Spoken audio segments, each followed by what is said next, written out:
அனைவருக்கும் வணக்கம். Welcome to people's heroes academy. நான் 2024 டிஎன்பிஎஸ்சி குரூப் 4 எக்ஸாம் கிளியர் பண்ணி 2025 ஜனவரியில் நடந்த கவுன்சிலிங்கில் கருவூலம் மற்றும் கணக்குத்துறை சூஸ் பண்ணியிருக்கேன். ஸோ நான் இந்த டிபார்ட்மெண்ட் ஏன் சூஸ் பண்ணேன், எதுக்காக சூஸ் பண்ணேன், டிஎன்பிஎஸ்சி எதுக்காக சூஸ் பண்ணேன் அப்படின்றதெல்லாம் பற்றி, என்னுடைய ஃபேமிலி பற்றி, இதை பற்றிலாம் நான் ஷேர் பண்ண போகிறேன். அதுக்கு முன்னாடி நம்ம சேனலை யாரும் சப்ஸ்கிரைப் பண்ணல அப்படின்னா சப்ஸ்கிரைப் பண்ணிட்டு கண்டினியூ பண்ணுங்கள்.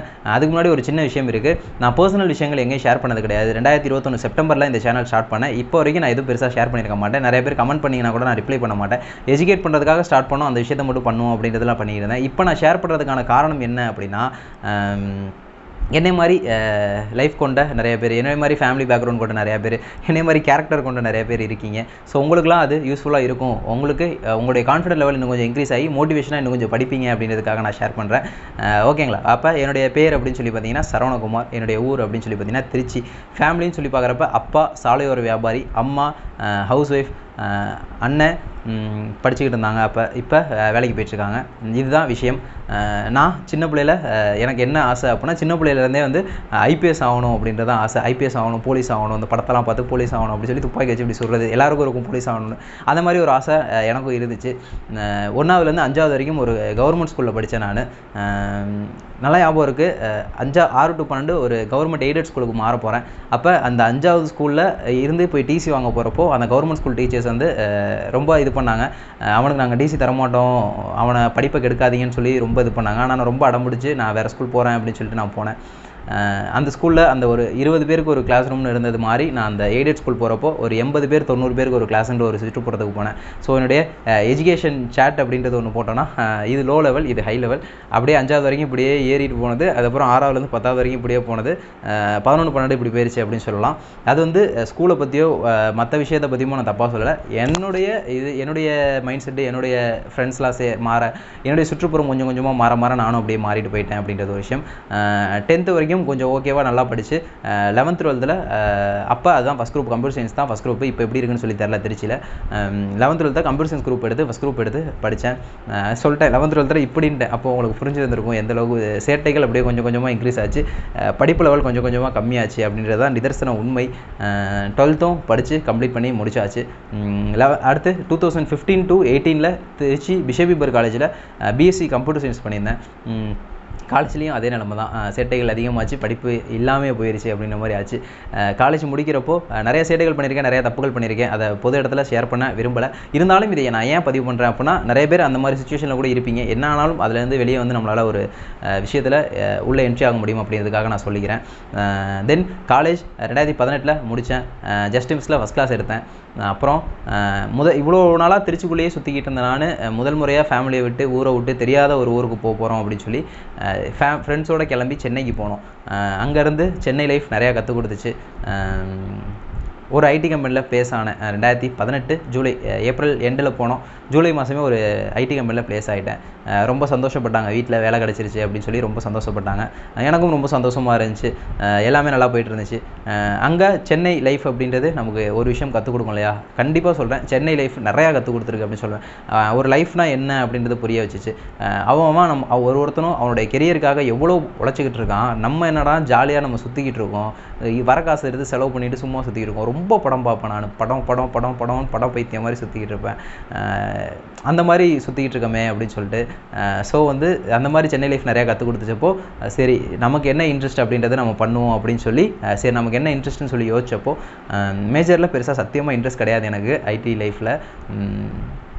2 விஷயம் இன்ட்ரெஸ்ட் இருந்துச்சு. ஒன்று, ஒரு பிஸ்னஸ் பண்ணணும், இல்லை அப்படின்னா ஒரு கவர்மெண்ட் ஜாப் நம்ம போகணும் அப்படின்றது.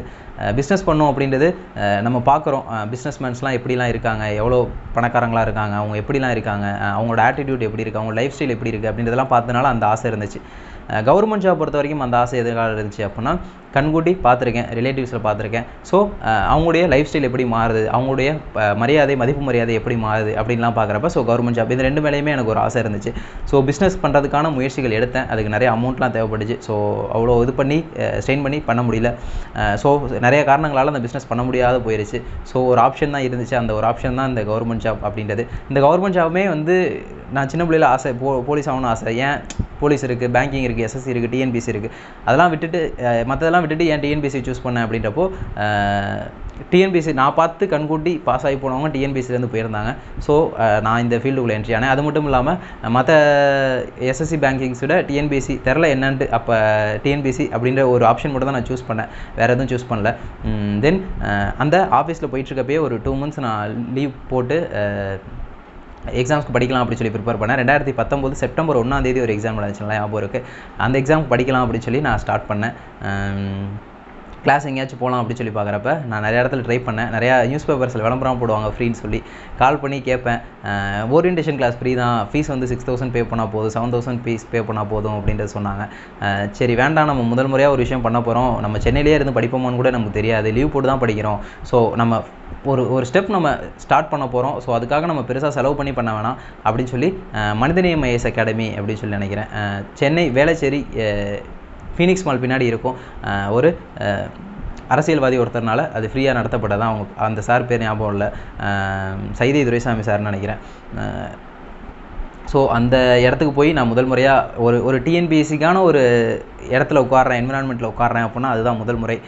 அங்கே எனக்கு இன்னுமே மோட்டிவேட்டடாக இருந்துச்சு. என்ன நடந்துச்சு அப்படின்னா, முதல் நாள் ஓரியன்டேஷன் ப்ரோக்ராம் நடக்கிறப்போ ஒரு சார் வந்து நீங்கள் எதுக்காக டிஎன்பிஎஸ்சி இல்லை ஒரு கவர்மெண்ட் ஜாப் போகணும்னு சொல்லி ஆசைப்பட்டீங்க அப்படின்னு சொல்லி கேட்டப்போ எல்லோரும் ஒன்று சொன்னாங்க.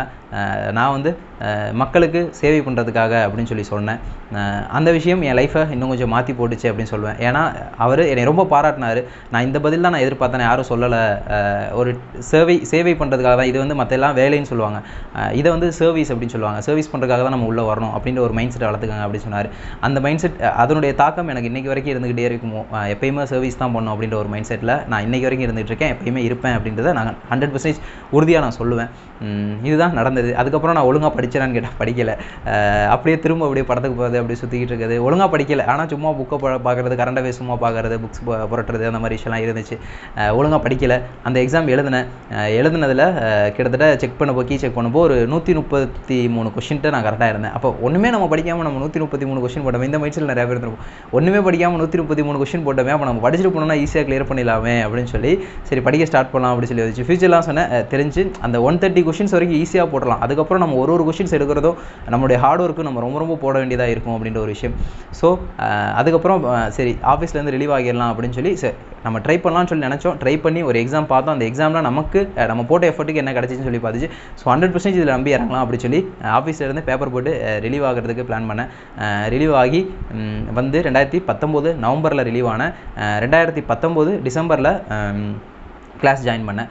ஏன்னா கிளாஸ் ஜாயின் பண்ணி போகிறப்போ ஒரு முக்கியமான விஷயம் என்னவாக இருந்துச்சு அப்படின்னா, ஒரு வழிகாட்டி இதுதான் வழின்னு சொல்லி காட்டுறதுக்கு ஒருத்தர் வேணும் அப்படின்றப்போ பெருசாக எங்கேயும் எனக்கு பெருசாக கிடைக்கல. அப்போ இன்னொன்று இல்லாமல் ஒரு நிறையா நம்ம ஃபீஸ் கட்டாமல் ஒரு கம்மி ஃபீஸில் நம்ம கட்டி நம்ம கற்றுப்போம் அப்படின்ற ஒரு விஷயம் இருந்துச்சு. ஏன்னா நான் அங்கே சென்னையில் கண்டிப்பாக அந்த மனிதநேயம் ஐஏஎஸ் அகாடமியில் நான் நிறைய கற்றுக்கிட்டேன்.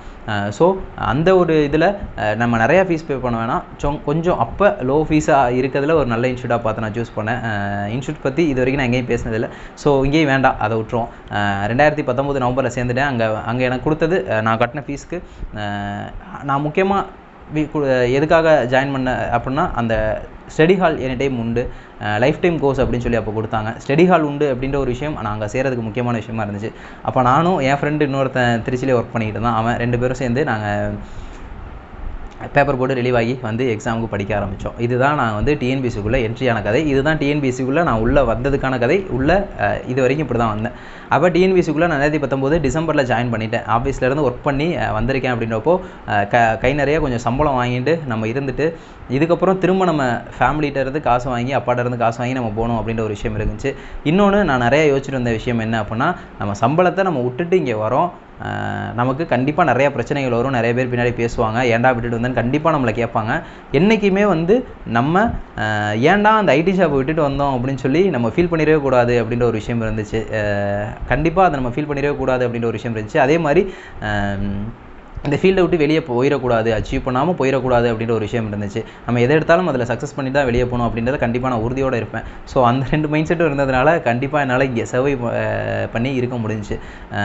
வேறு எதுவும் பேசணுமா அப்படின்னு கேட்டிங்கன்னா, 2019 டிசம்பரில் ஜாயின் பண்ணிட்டேன் நான் கிளாஸு. அப்படியே சூப்பராக படிப்போம், ஃபயராக. நான் ஏற்கனவே ஒரு வீடியோவில் சொல்லியிருப்பேன், ஸ்டார்டிங் டைமில் செம்ம ஃபயராக படிப்போம் அப்படின்ற ஒரு விஷயம். ஸோ ரொம்ப ஃபயராக படிச்சுக்கிட்டு இருந்தோம். 2020 மே மாதம் அப்போ குரூப் 2 எக்ஸாம் வரப்போகுது அப்படின்ற ஒரு விஷயம் சொல்லியிருந்தாங்க. ஸோ நான் கிளாஸ்லாம் ஆல்மோஸ்ட் கம்ப்ளீட் ஆச்சு. அந்த மார்ச் அந்த டைமில் கம்ப்ளீட் ஆச்சு. மார்ச் 10 அந்த ரேஞ்சில் கம்ப்ளீட் ஆச்சு. தென் என்ன நடந்துச்சு அப்படின்றது எல்லாருக்குமே தெரியும். லாக்டவுன் அப்படின்ற ஒரு விஷயம் வந்துச்சு. ஸோ இதுதான் லாக்டவுன் வரைக்கும் இங்கே பேசுவோம். 10 நிமிஷம் ஆயிடுச்சு இதிலேயே. அடுத்த பதிவில் நம்ம இதை பற்றி இன்னும் கொஞ்சம் பேசுவோம். இதுதான் டிஎன்பிசிக்குள்ளே நான் என்ட்ரி ஆன கதை. டிஎன்பிசிக்குள்ளே என்னை வர வைக்கிறதுக்கு ஊக்குவித்த கதைகள்லாம் இதுதான். இதை நீங்கள் பாருங்கள். நீங்களும் உங்களுக்கும் எங்கேயாச்சும் ஒரு 1% உங்களுக்கு மோட்டிவேஷனாக கூட எனக்கு சந்தோஷம் தான். இதுக்கு மேலே அந்த லாக்டவுன் போட்டாங்க. ஸோ ஒரு பார்ட் 2 அப்படின்ற மாதிரி போட்டு நம்ம என்ன பண்ணுவோம், ஒரு சஸ்பென்ஸோடு வச்சு அடுத்து என்ன ஆச்சு, லாக்டவுனில் என்ன ஆச்சு, அதுக்கப்புறம் என்ன ஆச்சு அப்படின்றத பற்றி நம்ம அடுத்த பதிவில் பார்ப்போம். இந்த வீடியோ நான் இது வரைக்கும் பெருசாக என்னை பற்றி நான் எங்கேயும் ஷேர் பண்ணது கிடையாது. ஸோ இன்ட்ரெஸ்டிங்காக சொன்னான்னு சொல்லி தெரியாது. சொன்ன வரைக்கும் யாருக்காச்சும் ஒருத்தருக்கு மோட்டிவேட் ஆகிருந்தா கூட எனக்கு உண்மையிலே சந்தோஷம் தான். ஓகேவா, நம்ம இதே போல் இன்னொரு வகுப்பில் சந்திப்போம். நன்றி, வணக்கம்.